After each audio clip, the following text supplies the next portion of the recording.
Today's thought is never stop learning because life never stops teaching. Good morning, students. Welcome back.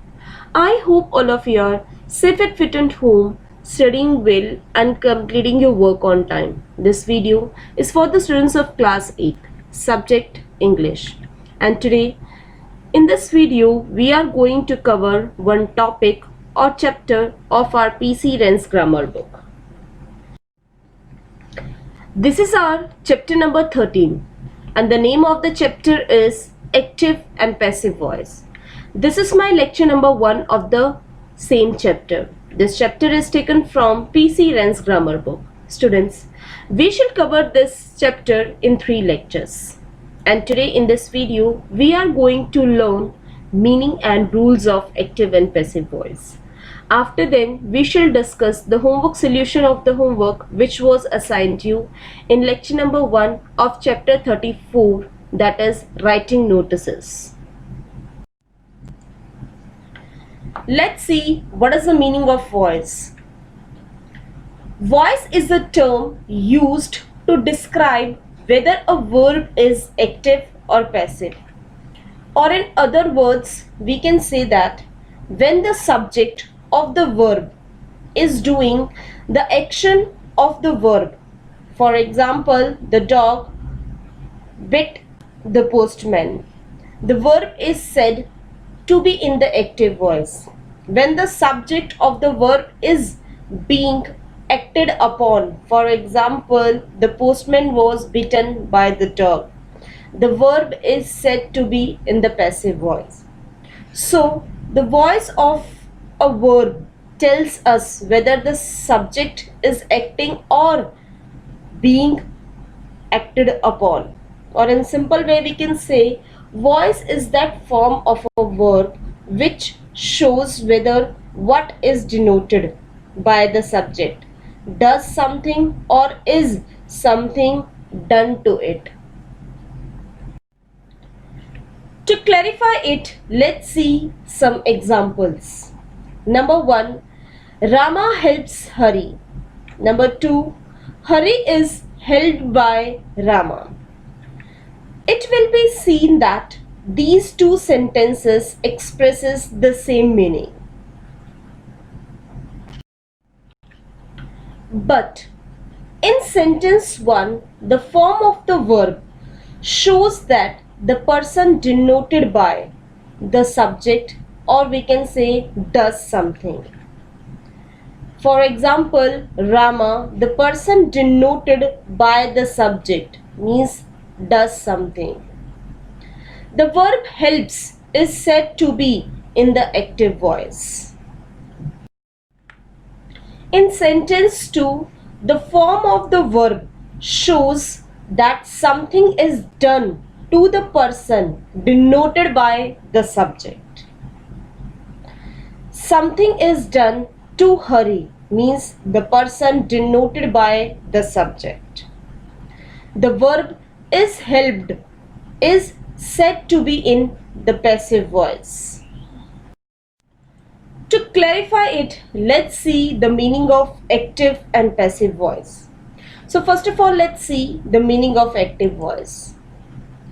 A verb is in the active voice when it forms or shows as it sentence 1, that is Rama helps Hari, that the person or the thing denoted by the subject does something, means in active voice the subject is doing something, means doing an action, or in other words is the doer of the action, or here in the active voice the subject is the doer of the action. So here Rama is the doer of the action helps.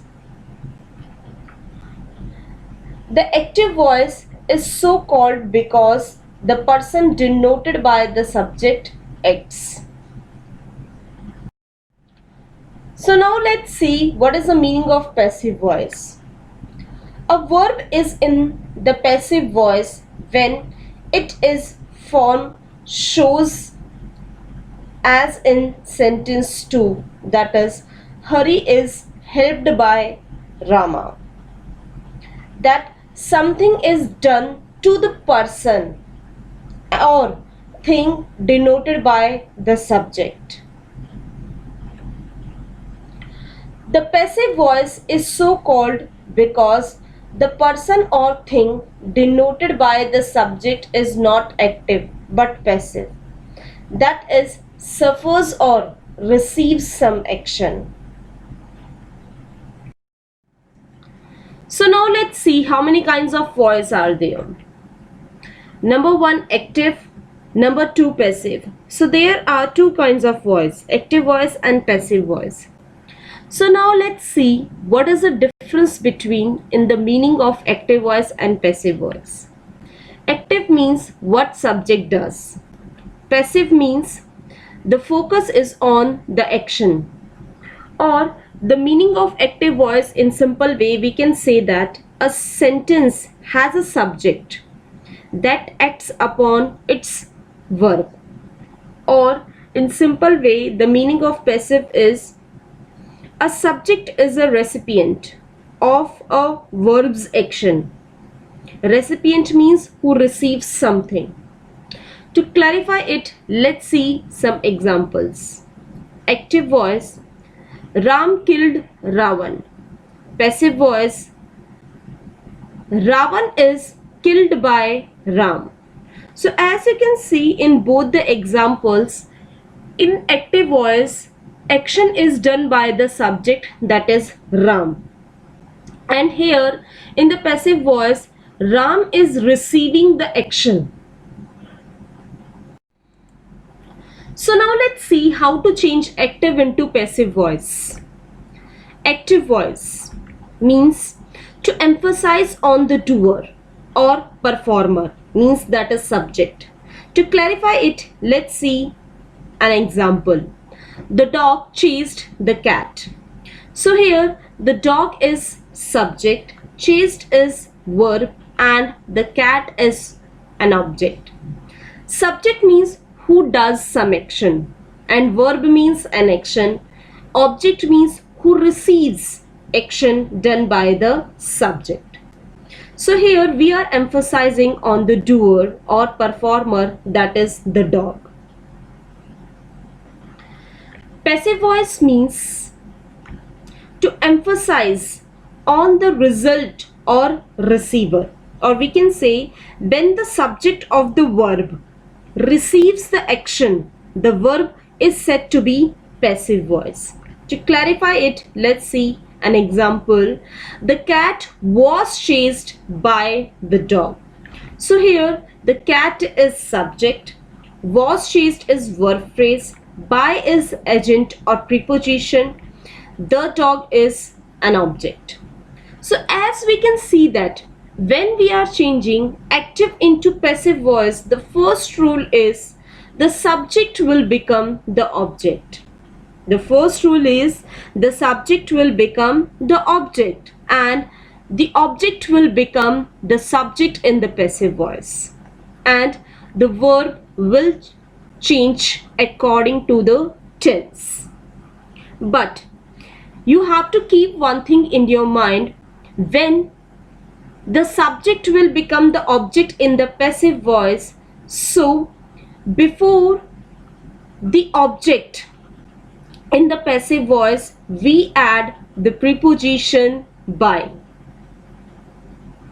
or we can say that passive voice means when the subject of a verb receives the action, that is called passive voice, or the subject of the active voice becomes the object of the passive voice and the object of the active voice becomes the subject of the passive voice, and the verb will change according to it, and we add by the preposition before the object in passive voice. So now let's see steps to change the voice, or we can say there are some rules to change voice. Number 1 rule is subject of active voice becomes the object of passive voice. For example, Rama helps Hari. So here Rama is subject and Hari is object. So as according to the first rule, subject means Rama of the active voice becomes the object of the passive voice. Object is Hari here. So the passive voice will be Hari is helped by Rama. Number 2 rule is object of the passive voice becomes the subject of the passive voice, as I have explained to you in example. Number 3rd rule is form of be is added in passive voice. So the form of be's are number 1 is MR, that is present tense, was were, that is past tense, been, that is continuous tense, and been, that is perfect tense. So how this form of be will add in passive voice will be explained to you in the tense chart.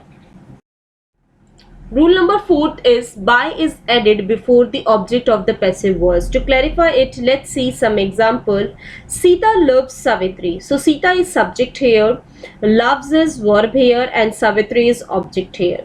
So when we will convert this active into passive voice, the sentence will be Savitri is loved by Sita. So according to rule number 4, we have added by just before the object of the passive voice. Rule number 5th is past participle form of the verb is used after the form of be.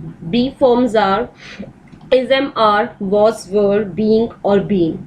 So past participle, that is third form of the verb, is used after the form of the be. This will be explained to you in tense chart. Rule number 6 is tense of the verb is not changed, only its form is changed. That is, tense of the verb remains the same. Means tense will not change. Means if present simple tense is there, then it will remain present simple only. It will not change, but the verb form, that is first form of the verb, second form of the verb, or third form of the verb will change. Vague subjects like someone, somebody, everybody, everyone, or people, etc. are dropped in passive voice or passive form. Means if we get someone, somebody, everybody, these kinds of vague subjects in active voice, so when we will convert it into passive voice, these subjects will be omitted because it is understood. To clarify it, let's see some example. Active voice, someone broke the window. Here someone is subject here, broke is verb here, the window is object here. So when we will convert this sentence into passive voice, the sentence will be the window was broken. So according to rule, the object will become the subject, and here the vague subject, that is someone, will be omitted. It will be dropped in the passive voice because it is understood that someone has or someone was broken the window. So these were the rules when we will change active into passive. So now let's see how the pronouns are changed as under when we are converting it into passive to active. So as we have three persons in English, first person, second person, and third person. So the first person, when it is an active voice, it is a subject, but when it will be converted into passive voice, it becomes an object, and I will convert into me, we will convert into us, and the second person, that is you, will remain same, that is you. It will not convert into something else. The third persons are he, it will convert into him, she, it will convert into her, it will remain same, it, and the last one is they, will convert into them. So this is the chart of pronouns which will convert into another pronoun in active to passive voice. When we make active voice into passive voice, or we can say when the active voice means when the subject, the pronoun performs as a subject in the active voice, and when it will convert it into passive voice and it becomes an object, at that time how it will change. So this is the chart which you have to learn by your heart. Yes, note the important information, or we can say the main and important thing to note here is that all main verb forms are changed to third person of the verb, that is past participle. Means when we convert the verb from active to passive, whether it is first form of the verb, whether it is second form of the verb, the verbs will converted into third form of the verb in passive voice in every tense. This is the main and important thing to be remembered. Means all the verbs of active voice will converted into third form of the verb in passive voice, whether it is first form of the verb, second form of the verb. Means the third form of the verb is used in passive voice in all the tenses. So that's all for today. Your today's homework is that to revise chapter 13, that is active and passive voice, from the book or video. So in this video, now we shall discuss the homework solution of the homework which was assigned to you in lecture number 1 of chapter 34, that is writing notices. Students, we have already discussed meaning and format of writing notice in our previous video. As I assigned you homework which was to be done by you on the basis of your understanding, and your homework was revise chapter 34, that is writing notices, from the book or video, and based on the understanding of the topic, do exercises mentioned in the book PC Wren's Grammar as page number 188, exercise number 1 and 4. So now let's see exercise number 1 and 4. So let's see exercise number 1. You are Sneha Shah, the Secretary of Cultural Club of Daffodils English Medium School, Nagpur. Your school is organizing an inter-class singing competition. Draft a notice inviting interested students of class 8th to class 10th to give their names to you. So here I am not going to write notice for you because answer may vary, notice may vary, the language may vary. So it depends upon your understanding and thinking skills. Exercise number 4 is you are working for an NGO. Write a notice about your institute's initiative to collect rupees 10 lakhs for the flood victims of Kerala. Appeal for generous donation. Same with exercise number 4. Here I am not going to write notice for this exercise because it depends upon your understanding and thinking skill. Students, if you like our videos, please hit on the like button and don't forget to subscribe our channel. Thank you and have a nice day.